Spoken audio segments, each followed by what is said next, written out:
jika mereka ada usaha-usaha yang perlu difasilitasi, perlu dibantu, atau perlu disondingkan dengan stakeholder yang lain yang memang membidani untuk membantu usaha.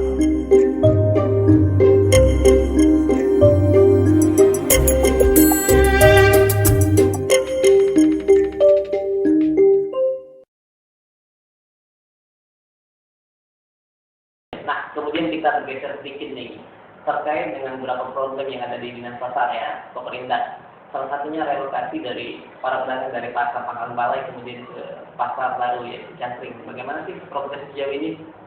Ini atensi ya, Nah, atensi Pak Bupati lama maupun Pak Bupati kita, mengatensi saya, PR saya itu yang pertama untuk merelokasi pasar Pangkalan Balai ke pasar yang sudah tersedia di Cangkring. Nah, kemarin saya inventaris, memang ada kendala beberapa hal yang masyarakat pedagang yang ada di pasar Pangkalan Balai, kepengennya pindah dulu. Jadi tidak, kalau pindah dulu. Tapi setelah saya lihat fakta di lapangan, kita dulu berkali fokus lah kepada yang betul-betul berdagang. Kalau kita fokus di situ sana, saya rasa ini bisa. Nah, ada beberapa fasilitas yang belum kita penuhi di pasar Cangkring, pertama air dan dari tempat pembuangan sampah dan apa-apa yang perlu kita perbaiki sebagaimana mestinya layak di pasar. Ini PR ini saya sudah tahu karena saya pernah jalan di Batu Sidiga. Ya, kita tidak boleh menghadapi para pedagang dengan cara-cara yang arogansi. Kita harus persuasif, pendekatan kemasyarakatan, pendekatan kekeluargaan. Mudah-mudahan nanti mohon dukungan ada semua teman-teman media, kerja kami ke depan ini bisa berjalan dengan baik. oke. Nah, kalau boleh tahu kasih bocoran sedikit strateginya gimana nih untuk tangan para pedagang agar tidak terjadi konflik atau gesekan-gesekan dari Bapak sendiri bagaimana? Ya, pasti saya menggunakan pendekatan kekeluargaan. Itu satu. Kedua, kita sudah tahu lah. Kata ulangnya seperti ini yang saya sudah bacakan tadi. Siapa sih sebenarnya yang punya loss? Siapa sih sebenarnya pedagang? Ini harus kita bedakan. Kita inventaris dulu pedagang. Kalau data loss itu pasti dinas pasar sudah ada. Nah, yang pedagang ini yang perlu kita tindakan itu pedagang, bukan loss, bukan pemilik loss. Pemilik loss ini ada yang sudah tidak jadi pedagang. Ini kita tarik dulu. Yang kedua nanti, kita harus jelaskan apa maksud dan tujuan kita meninggalkan. Salah satu pada hari-hari tertentu, mungkin Senin, Kamis, dan Rabu, itu kan jalan macet. Kenapa? Parkir mobil tidak ada. Diharapkan juga untuk keselamatan para pembeli. Bukan semata-mata kita untuk pedagang. Kita tidak boleh juga mematikan pedagang dan harus kita jaga itu keselamatan para pembeli. Memang awal-awalnya pasti kita ada kendala. Nah, kendala inilah harus kita minimalisir supaya masyarakat, pedagang mengerti etikat baik pemerintah Kabupaten Banyuwangi sini untuk memajukan ibu kota ini. Kalau kita sendiri tidak mau mendukung, ya apa lagi? Ibu kota Banyuwangi, kota Pangkalan Balai, kota Banyuwangi ini akan maju. Oke. Ya memang memerlukan waktu lah. Iya. Nah, kemudian Pak, tadi kan kita bicara tentang relokasi pasar nih. Kemudian satu hal lagi nih kemudian perihal UMKM Pak. Kita tahu sendiri kan pemerintah pusat saat ini telah memblokir beberapa e-commerce. Nah, kan ada beberapa pelaku usaha kita yang berdagang online. Nah, apa sih strategi Bapak sebagai Kadis Koperasi dan UKM nih? Nah ini kita kan ada bidang khusus ya, bidang UMKM. Nah, mereka harus membuat perencanaan kerja yang seperti yang ditanya tadi, yang langkah-langkah yang pasti. Mereka harus kita fasilitasi. Yang pertama barangkali permodalan. Kita cari bank-bank dan bank BUMN maupun bank swasta yang bisa memfasilitasi usaha mereka dengan bunga kredit yang kecil, bahkan kalau bisa nol. Kayak ditunak lah ya. Ya kalau bisa nol dari walau aturan nasional mereka yang tidak memberatkan. Ini satu. Ini juga kan penting. Masyarakat kita kan ekonominya menengah ke bawah. Yang harus kita fasilitasi, harus kita layani agar itu berkembang. untuk tidak menciptakan pengangguran-pengangguran baru, sehingga mereka bisa menghidupi minimal untuk kebutuhan keluarganya sendiri. Jadi tidak bisa menambah masyarakat, nambah pengangguran. Tidak. Kita cari solusinya seperti ada semua. Kita yakin. Walaupun dengan kalangan terbatas, agak kesulitan usaha menciptakan lapangan kerja. Ya ini harus kita tekuni dan harus kita contoh untuk selanjutnya ke depan untuk organisasi ibu muda, orang-orang muda kita ke depan. Jangan menunggu, kita kejar uang usaha di mana. Ini yang kita cari solusinya. Sudah ada usahanya, modal tidak ada, ini tugas pemerintah untuk fasilitas itu. Ya, nah, tadi kita sudah ke para UMKM terakhir Pak. Terkait dengan koperasi, banyak kan kita lihat ada konflik antar pengurus koperasi kemudian para CPP dan penerima plasma dan perusahaan terjadi konflik agraria.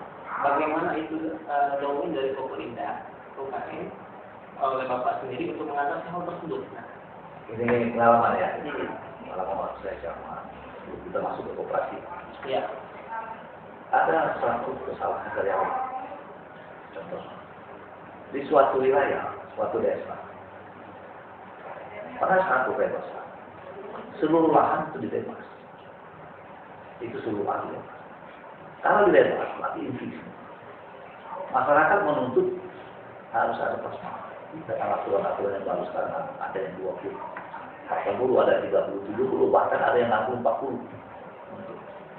Setelah mereka ada plasma, ini kan harus ada operasi untuk mewadahi masyarakat, menjembatkan masyarakat ke usaha. Apa masalah yang timbul? Pertama, membebaskan lahan. 100% bebaskan. Mereka minta plasma mati lahan inti yang mereka. Itu sangat tidak mungkin dapat. Makanya, pada saat saya sarankan pada desa, apabila wilayah desa saudara sudah diizinkan HGU segala macam untuk dibuat terima, jangan dibebaskan semua. Apabila dibebaskan semua, ada kemungkinan masyarakat ini tidak ada dapat plasma.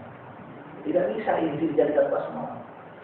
Jadi plasma itu memang lahan yang kosong. Nah, seperti di Bali Liga itu jumlahnya itu kemarin kayak keras. Yeah. Kalau itu memang dibebaskan, harus 1.000 hektar, minimal 300 hektar. Itu jangan dibebaskan. Pasti 300 hektar. 300 inilah yang kita tuntut mereka untuk membuat plasma supaya mereka bangun barang-barang inti dengan plasma. Kan di banyak sini, kebanyakan inti dulu.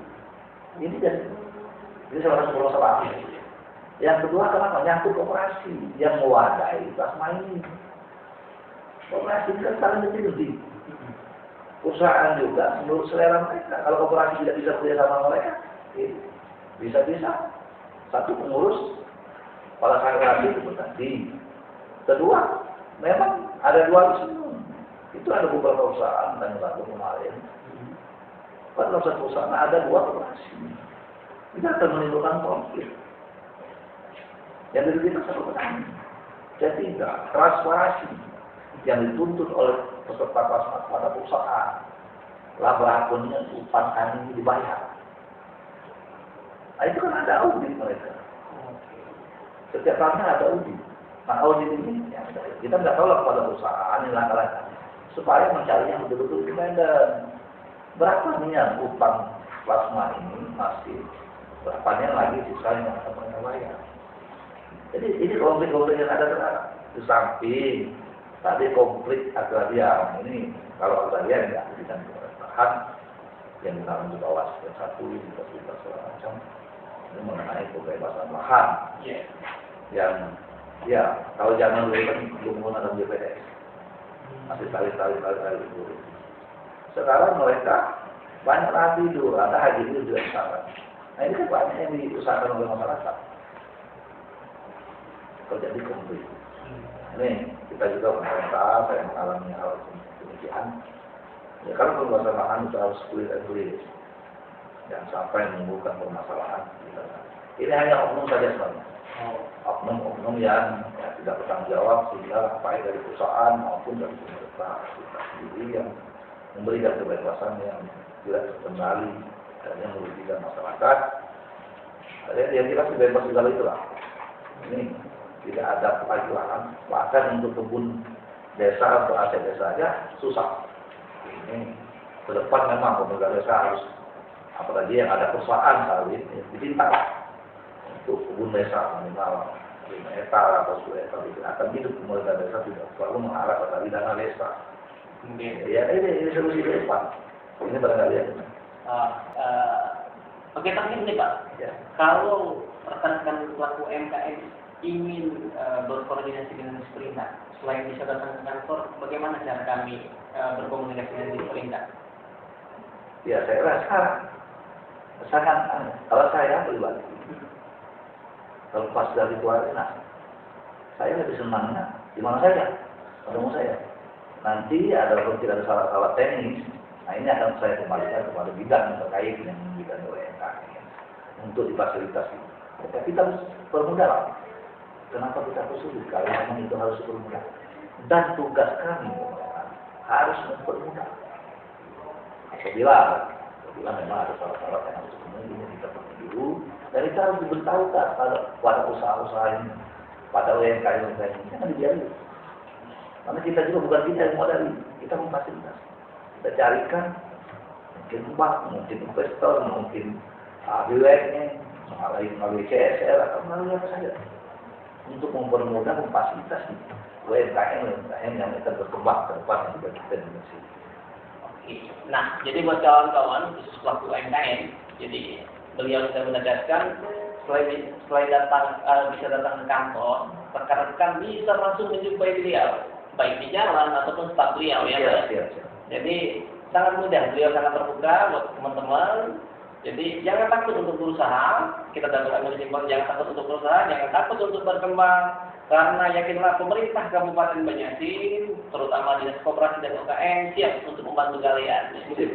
Ya, baik, saya rasa ini obrolan sangat luar biasa. Kita dapat berjumpa dengan beliau, Bapak Aldian, salah satu tokoh birokrat yang mungkin juga menginspirasi kita semua untuk maju dan berkembang. Saya ucapkan terima kasih Pak dengan obrolan sangat luar biasa ini.